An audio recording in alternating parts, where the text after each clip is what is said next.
El poder de la esperanza. Secretos del bienestar emocional. En la lectura, el licenciado Alejandro Venegas.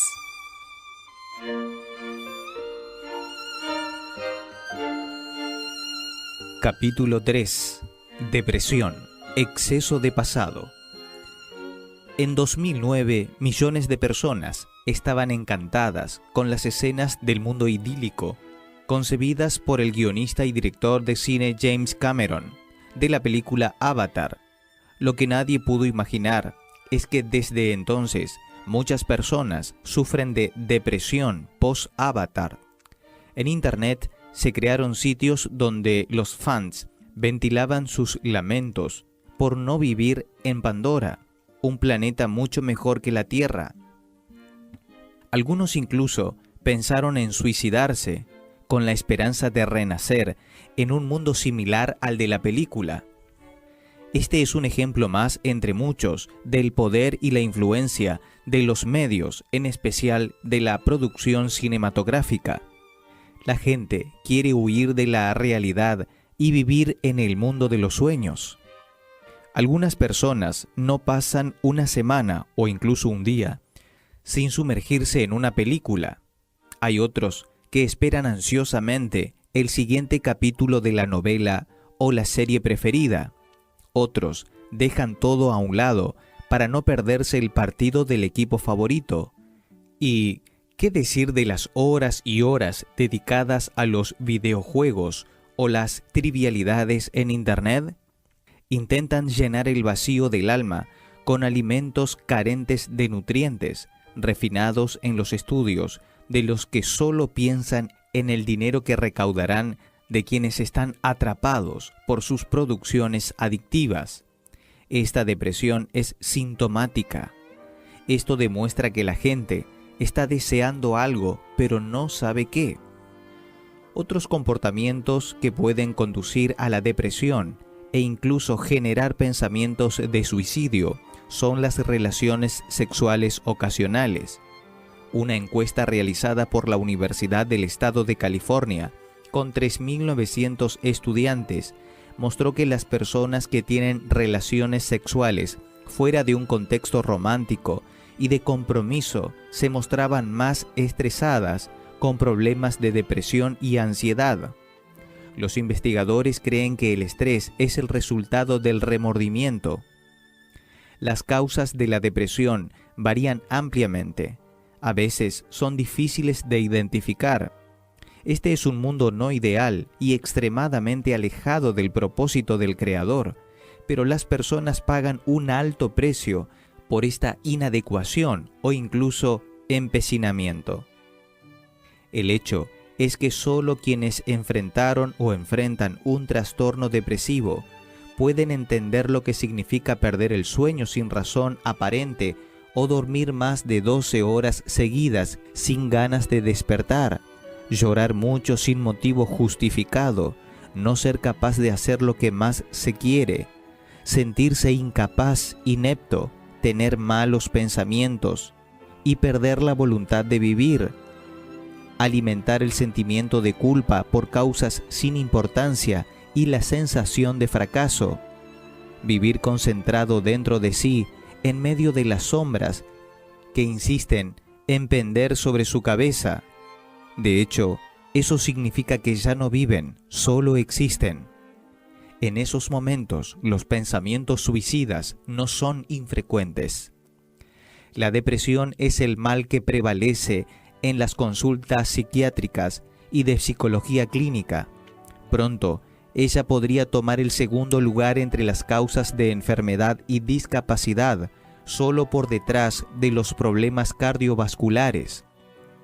Con sus correspondientes variaciones, la depresión afecta a niños, jóvenes, adultos y ancianos, hombres y mujeres, personas de todas las clases, ricos y pobres. La Organización Mundial de la Salud estima que hay más de 100 millones de personas con depresión en el mundo. Sufrir un gran dolor, tener una preocupación excesiva o sentirse estresado por el exceso de trabajo no significa necesariamente estar con depresión. Sin embargo, estas alteraciones emocionales pueden ser su comienzo y hay que tener cuidado de que esos estados no se extiendan demasiado. Los síntomas de la depresión son muchos y el diagnóstico no se confirma como tal hasta que varios de ellos aparecen regularmente en 2 semanas y al menos uno de los síntomas debe ser la tristeza o pérdida de interés o placer. Sin embargo, la aparición de solo un síntoma debería servir como una advertencia para tomar medidas antes de que la solución se vuelva más difícil. ¿Cómo prevenir la depresión?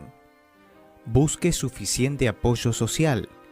La depresión es poco frecuente en los círculos donde existen fuertes lazos de relación, ya sea matrimonial, familiar, laboral o amistades. Por lo tanto, es importante ser parte de una familia feliz, estar rodeado de buenos amigos, tener un buen ambiente de trabajo, debido a que estas cosas son salvaguardas contra la depresión. Pero, ¿cómo lograr todo esto? Lo veremos a lo largo de este libro. Mantenga una vida activa. Es sorprendente cómo el estado de ánimo debilitado puede cambiar rápidamente cuando usted participa en alguna actividad. Para evitar la depresión, tome medidas y actúe de alguna manera. Ocúpese de tareas que le traigan satisfacción y sean productivas y edificantes. Poner en orden su casa, arreglar algo, hablar por teléfono con alguien especial. Si puede, practique algún deporte o ejercicio físico aeróbico. En estos casos, la fatiga es una fuente de salud y buen humor. Piense correctamente. Como la gente se centra en el lado sombrío o bueno de las cosas, es más o menos propensa a la depresión. El pensamiento es un hábito como cualquier otro y debe ser cultivado para evitar el análisis de situaciones negativas. Mire el pasado con prudencia. El pasado puede ser una fuente de depresión o de bienestar emocional. En lugar de pensar en la adversidad, regocíjese en los tiempos y acontecimientos felices. Si hay algún trauma pasado, abuso sexual, desastres naturales, etc., ve a un psicólogo o un psiquiatra que pueden ayudarlo o ayudarla a diseñar una manera de superar el incidente. Además de haber causado una vida en desacuerdo con los planes de Dios o por las frustraciones alimentadas con fantasías, la depresión también puede considerarse un exceso de pasado, precisamente el problema de Carlos. Fantasmas del pasado. Carlos siempre había sido considerado un hombre fuerte y lleno de energía, de modo que, debido a estas cualidades y su altura de casi 1,90 m, los amigos lo llamaban Carloso. Pero los años de vida desenfrenada de fiestas en fiestas, de beber y tener relaciones amorosas pasajeras, terminaron de pasarle la cuenta. Con poco más de 70 años, Carlos era solo una sombra de lo que había sido. Pasaba la mayor parte del tiempo sentado en una silla de ruedas, en silencio, con pensamientos melancólicos, mientras las horas pasaban poco a poco en el hogar de ancianos. El corpachón vivía arqueado bajo el peso de sus recuerdos. A Carlos se le había diagnosticado cáncer terminal. En los últimos años sufría una profunda depresión. Era un hombre de poca conversación y nunca recibía visitas de parientes. Parecía que todo el mundo lo había abandonado cuando el partido de su vida llegaba a su fin.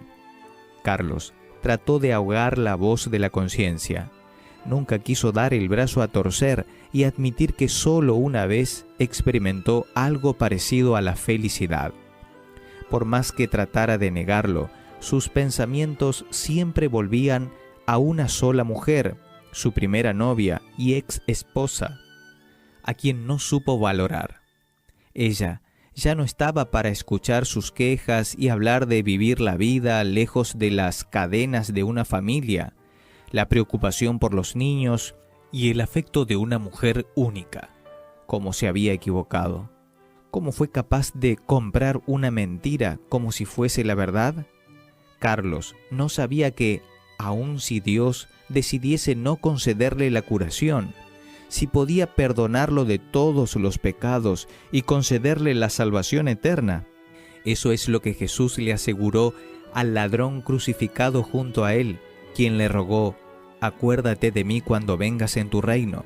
Jesús le respondió: «Estarás conmigo en el paraíso». San Lucas, capítulo 23, versículos 42 y 43.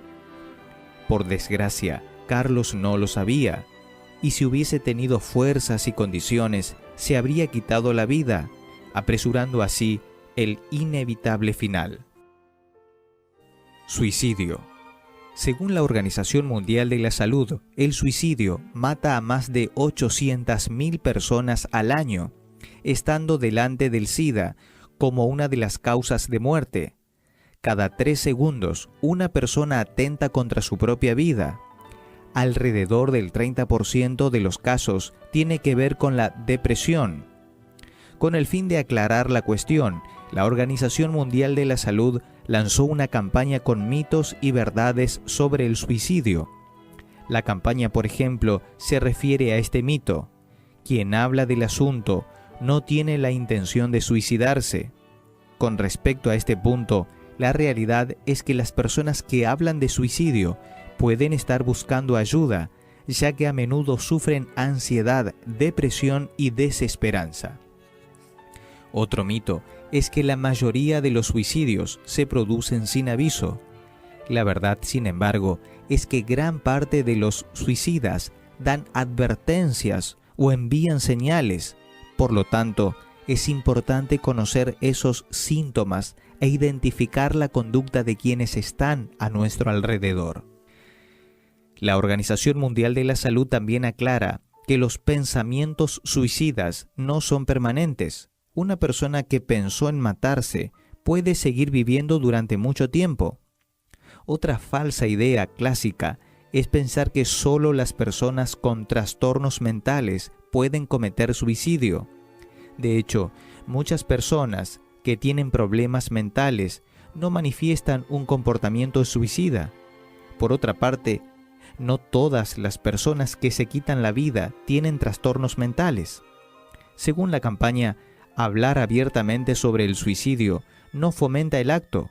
Por el contrario, puede ayudar a una persona con tendencias suicidas a considerar otras opciones y darle tiempo para considerar la decisión de quitarse la vida. El suicidio no es siempre un ejercicio del libre albedrío, ya que las personas que piensan en quitarse la vida casi siempre tienen cambiada su percepción de la realidad, y esto interfiere con su libertad de elección. Por eso es muy importante tratar esta distorsión de la realidad con el fin de prevenir el suicidio. Otros 2 mitos son: las personas que amenazan con matarse solo están tratando de llamar la atención, y cuando alguien muestra signos de mejora o sobrevive a un intento de suicidio, está fuera de peligro. Los días que siguen después del intento de suicidio exigen una atención extra, porque la persona estará muy frágil. Por último, hay quienes piensan que los medios de comunicación no deben tratar el tema del suicidio, pues creen que esto lo estimularía. La verdad es que, según la Organización Mundial de la Salud, los medios de comunicación deberían abordar este problema de salud pública y hacerlo de manera apropiada. La gente tiene que estar informada de ello y debe saber dónde buscar ayuda. Además, hay que analizar críticamente el contenido de los medios, ya que por desgracia hay canciones, programas, películas e incluso juegos que pueden incitar al suicidio. Especialmente los preadolescentes y los adolescentes deben recibir una atención especial. Según la Organización Mundial de la Salud, es posible prevenir el suicidio en el 90% de los casos. Hay lugares preparados para ofrecer ayuda. Existen los centros de atención psicosocial, los centros de valoración de la vida y los centros de atención al suicida, los cuales tienen un servicio de prevención del suicidio por teléfono. En la Argentina, por ejemplo, se puede llamar al número 135 y por internet. ¿Cómo vencer la depresión? El tratamiento de la depresión se realiza de dos maneras, por medio de la farmacología y de la psicoterapia. En la mayoría de los casos, se indica un tratamiento farmacológico inicial prescripto por un médico o un psiquiatra. Al mismo tiempo, le sigue un plan de intervención psicológica que prepara a la persona para salir de la depresión y prevenir su retorno. Productos farmacológicos.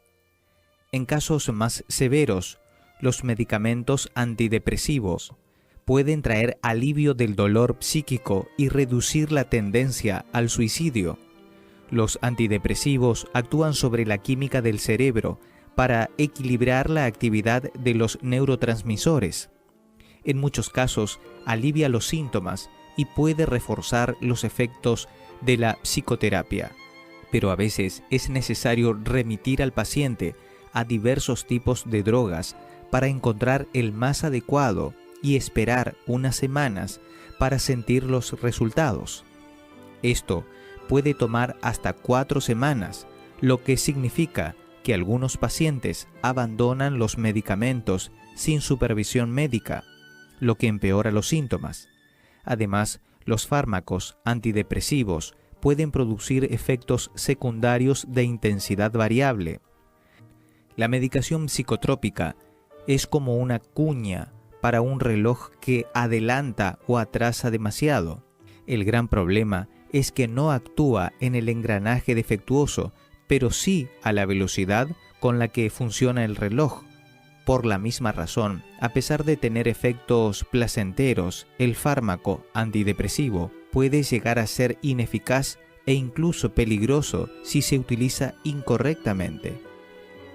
Aquí viene uno de los principales problemas de la vida actual. La gente no quiere hacer algo para tratar la depresión que implique un cambio de hábitos y actitudes. Prefiere estar limitada a una píldora. Esto crea una situación en que la droga en sí, sin la perspectiva correcta, puede dar una falsa sensación de mejoría. Y si, por ejemplo, la persona tiene una tendencia al trastorno bipolar, manía, depresión, el medicamento equivocado puede exacerbar los periodos de manía sin que sea necesario expulsar todo lo que está haciendo mal. Rutina diaria. La elaboración de un programa de actividades es una de las estrategias más comunes utilizadas por los psicólogos. Es como una agenda que el paciente tendrá que cumplir durante varias semanas. El psicólogo hace una elaboración con la ayuda del paciente y la familia. Para ponerlo en práctica, el paciente se toma el tiempo necesario y adquiere nuevas normas de conducta para prevenir una recaída. Un buen programa de actividades tiene que tener en cuenta los siguientes principios. Elegir las actividades más divertidas y evitar, sobre todo, al principio, las que se consideran demasiado difíciles. Buscar actividades con un componente social, por ejemplo, es preferible una reunión con amigos a ver una película donde el paciente está solo. Si es posible, no interrumpir el trabajo habitual, sino conservar el empleo o los estudios, pero reducir el tiempo y la intensidad. En la mayoría de los casos, la ocupación manual está bien aceptada, por ejemplo, la carpintería, la jardinería o la costura. Incluir el ejercicio físico siempre que lo permita la salud del paciente. El equilibrio químico y hormonal producido por fármacos también puede lograrse o complementarse con el deporte y la actividad física. La agenda del programa de actividades debe ser tan detallada como sea posible. Por ejemplo, la ocupación de 8 a 8:30 de la mañana o de 8:30 a 9 de la mañana, etc. Forma de pensar. Cada día se da mayor importancia a los pensamientos en el tratamiento de la depresión. Uno de los objetivos más deseados es ayudar a la persona a ver las cosas de una manera correcta y equilibrada. Los que sufren de depresión tienden a tener metas y expectativas poco realistas. Un hombre se deprimió porque a los 50 años no consiguió ser exitoso en los negocios. Destacar las faltas personales y minimizar los logros.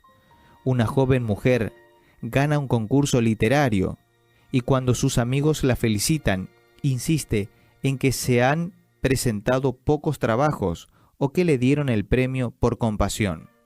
Compararse con los demás y sentirse inferior.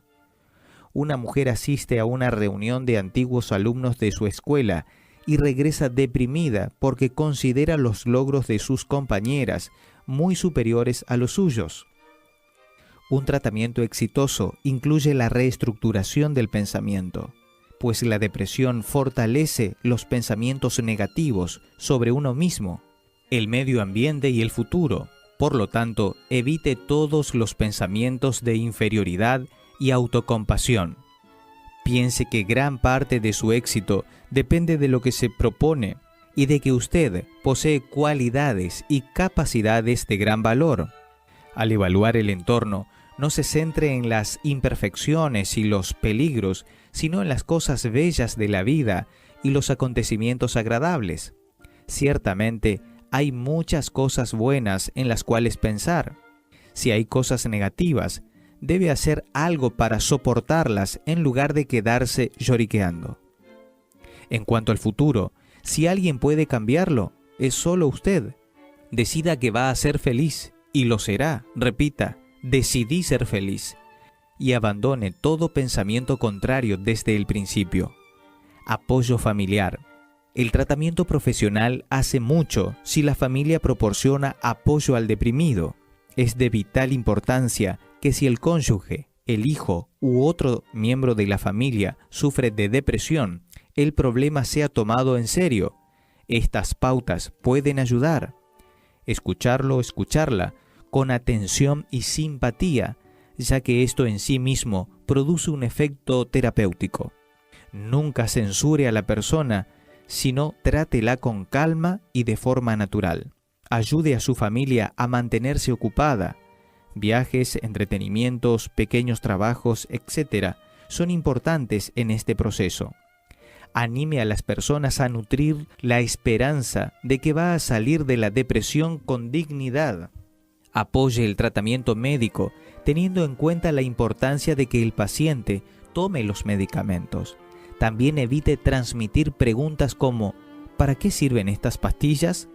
¿Por qué tienes que ir a un psiquiatra? ¿Estás loco? Si tienes preguntas sobre el tratamiento, hable con el médico y no con el paciente. Usted puede esperar una gran angustia, especialmente si la persona empeora y comienza a decir que no vale la pena vivir y que le gustaría morir. Vigile que ella se alimente adecuadamente y que no beba alcohol. Hacer algo por los demás. El deprimido puede prestar ayuda a los demás. Esto da nuevo ánimo y tiene resultados terapéuticos. Experimente cuidar al hijo de un amigo, hacerle las compras a una persona mayor, visitar a alguien en el hospital o hacer pequeños trabajos voluntarios. Al hacerlo, se olvidará de sus propios sufrimientos y se dará cuenta de que hay personas con más necesidades. Ayudar a otros es una manera de ayudarse a sí mismo. Mirar hacia el futuro con esperanza. Si tiene síntomas de depresión, necesita comprender que el futuro no está a merced de las circunstancias. Aléjese de todos los sentimientos de desesperación y fracaso. Para Everton Padilla Gómez, cardiólogo del Instituto del Corazón del Hospital de Clínicas de la Facultad de Medicina de la Universidad de San Pablo y director del estudio Adviento, estar deprimido es como usar anteojos oscuros al atardecer mientras conduce por una carretera. En un momento dado, la persona tendrá la impresión de que es de noche y de que su visión de la carretera está más obstaculizada por la oscuridad. Pero si ella se saca sus gafas de sol, verá que de hecho todavía hay claridad en la pista. Literalmente el médico dice, el depresivo no pierde contacto con la realidad, pero lo ve con tonos más oscuros. Él ve bajo su óptica mucho más pesimista que la mayoría de la gente. En esos momentos yo siempre aconsejo a estas personas quitarse la graduación a sí misma y comprender que la realidad es menos oscura de lo que se imaginan. Explicar los fracasos de manera realista. Sea consciente de sus fortalezas y debilidades.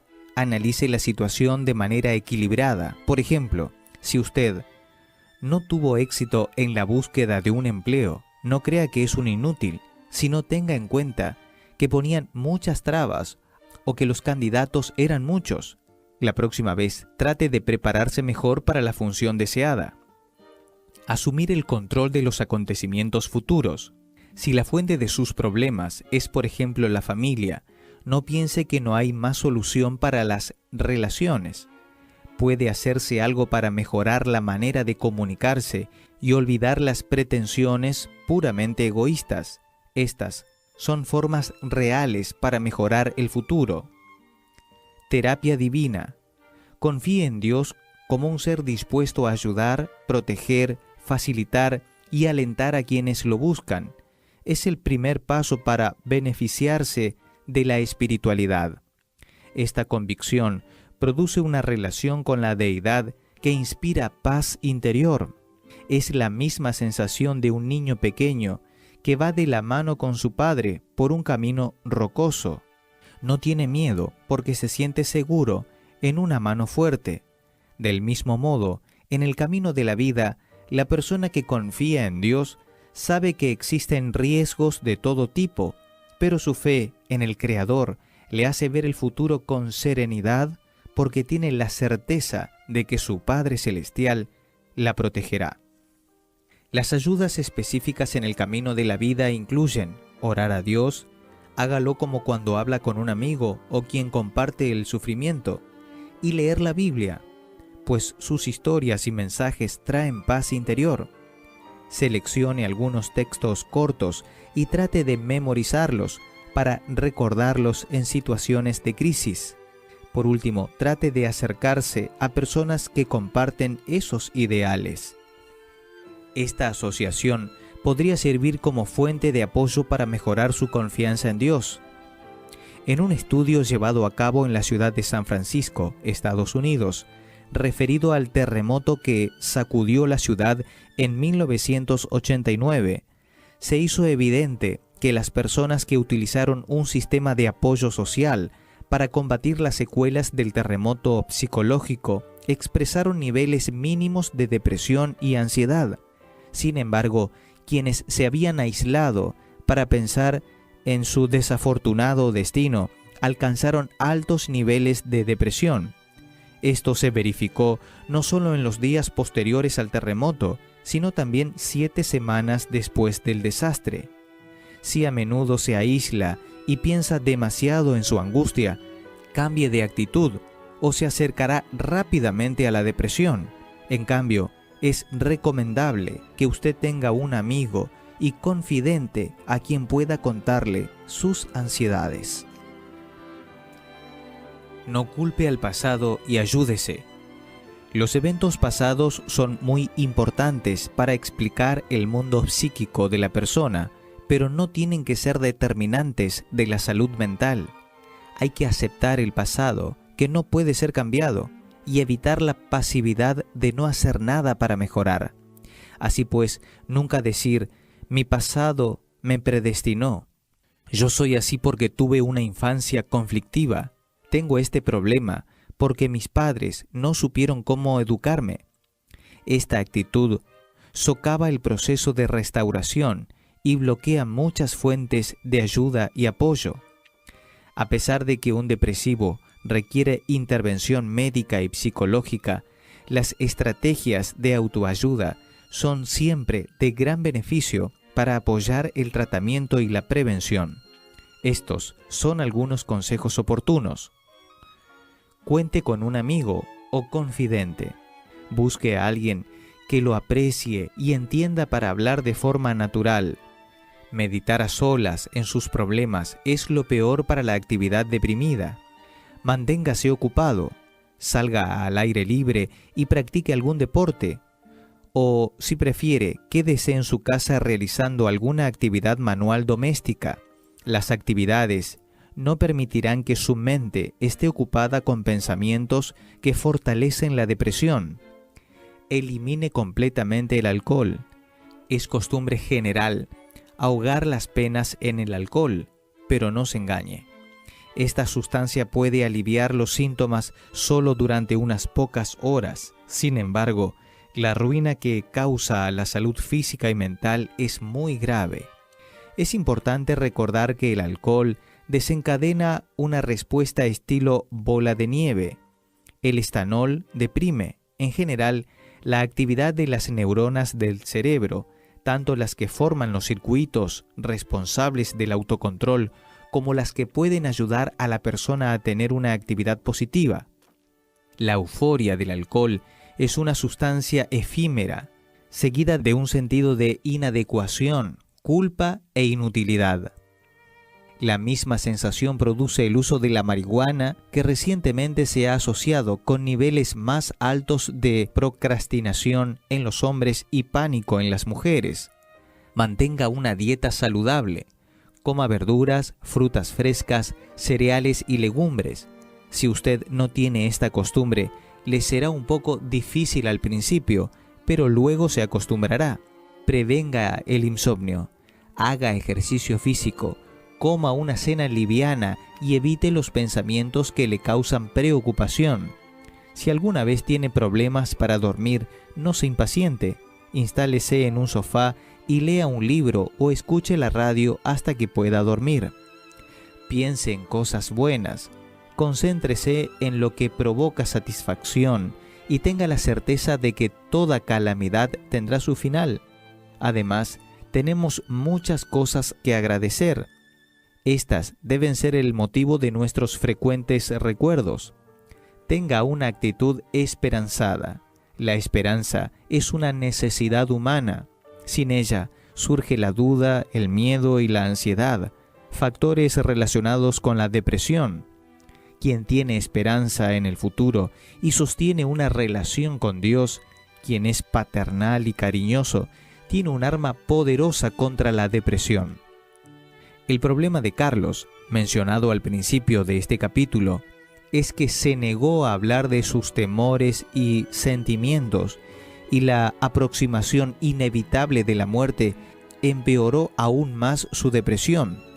Tenía una pesada ancla atada al pasado y un túnel oscuro y desconocido por delante, los cuales lo llenaron de temor e incertidumbre.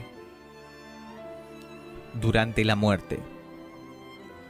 Como los afanes de Avatar, Carlos descubrió con tristeza que Pandora no existe.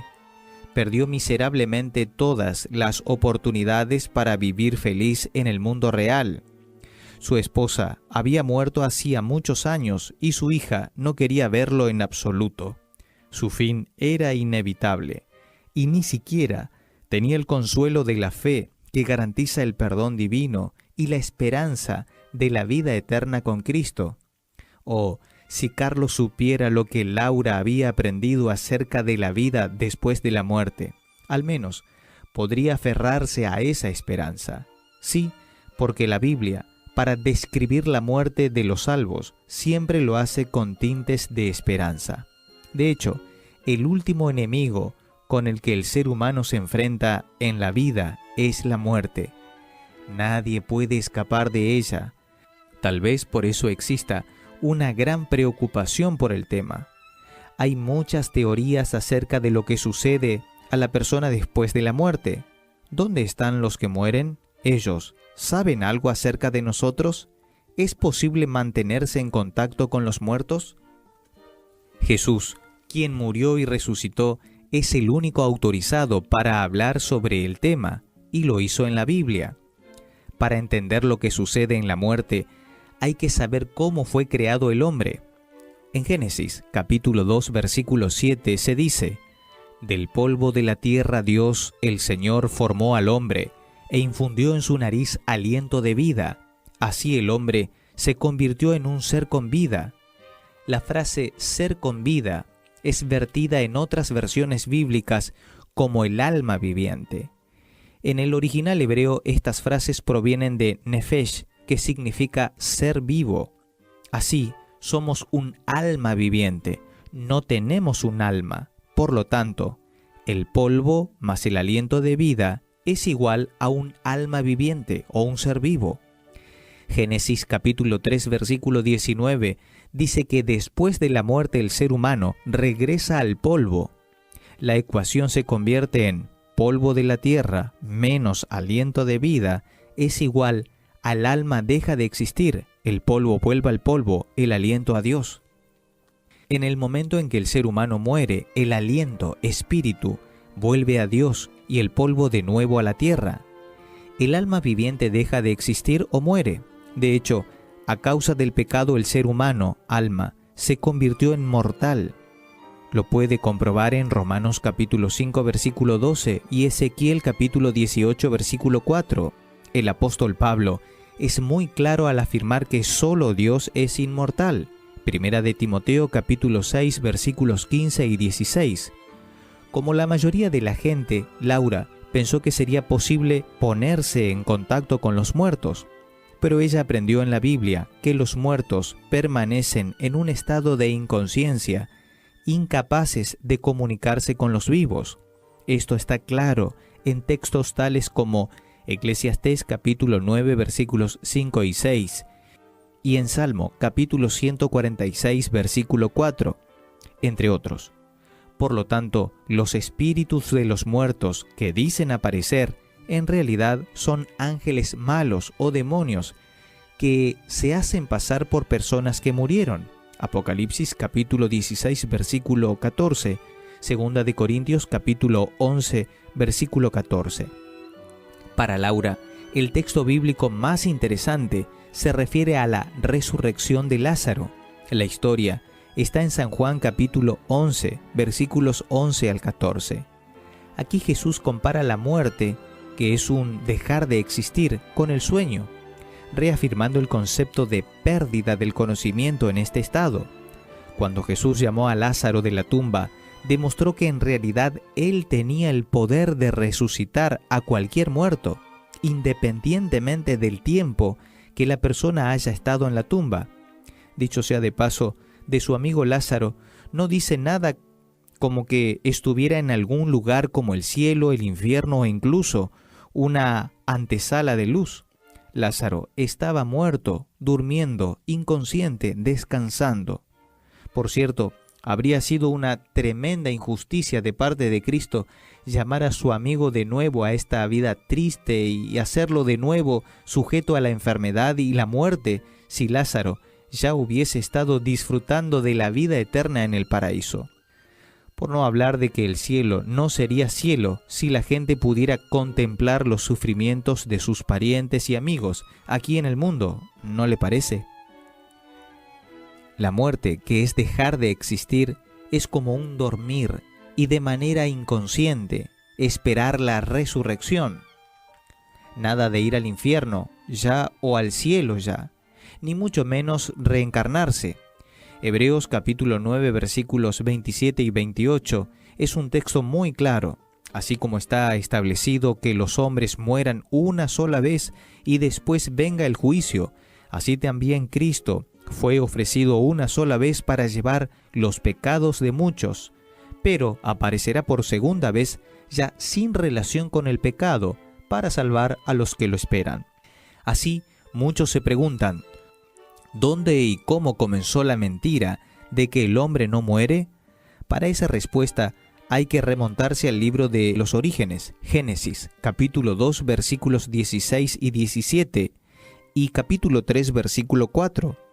Allí dice que el Creador dejó bien en claro a Adán y a Eva que si pecaban, es decir, si se desconectaban de la fuente de vida, el resultado sería la muerte.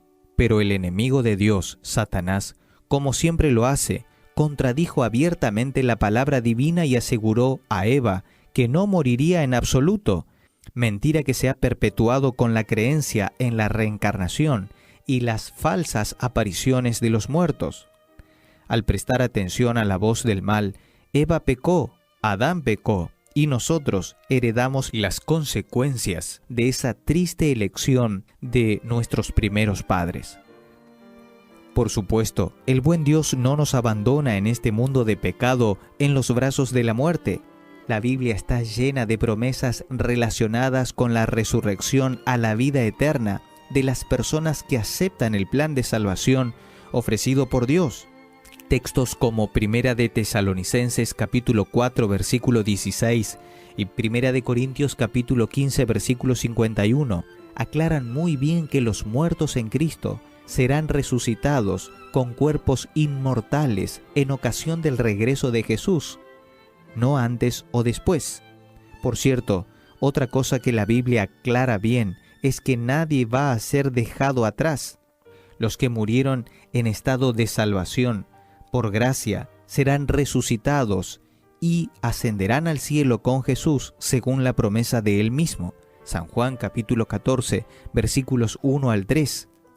Y los que despreciaron la salvación permanecen muertos por 1000 años en este planeta en espera del resultado del juicio de Dios, como así lo explica el capítulo 20 de Apocalipsis. Sí, habrá dos resurrecciones distintas. San Juan capítulo 5 versículos 28 y 29, separadas por un intervalo de 1000 años. Lo que determina si vamos a participar en la primera resurrección cuando Jesús regrese es nuestra relación con Él hoy. Solo en Él hay vida eterna.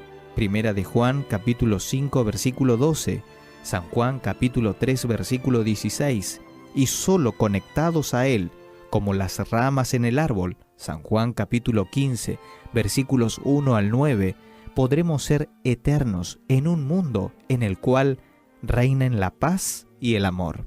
Apocalipsis capítulo 21, versículo 4.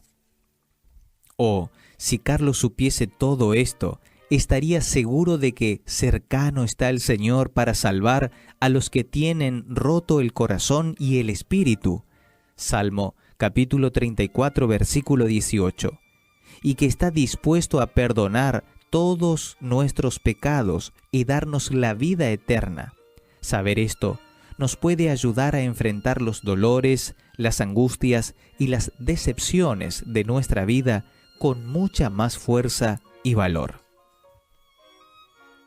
Antidepresivos, limitaciones y problemas. Los medicamentos antidepresivos pueden traer algún alivio temporal a estados desagradables, síntomas de la depresión. Sin embargo, no curan la enfermedad. La eliminación de los agentes que causan estrés y el cambio de actividad y comportamiento gracias a la ayuda psicoterapéutica es lo que realmente puede contribuir a la curación. El paciente que utiliza fármacos antidepresivos no puede sentirse mejor antes de 2 o 3 semanas después del inicio del tratamiento.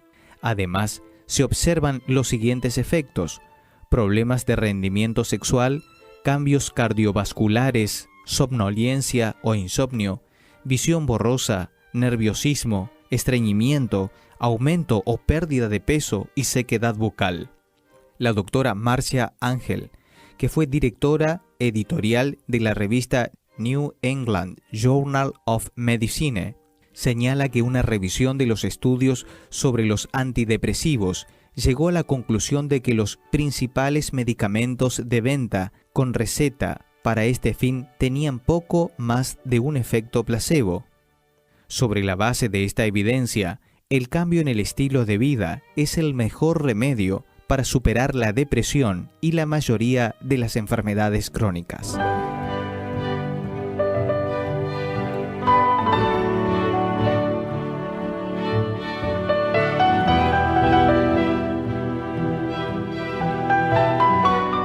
Esto fue El Poder de la Esperanza.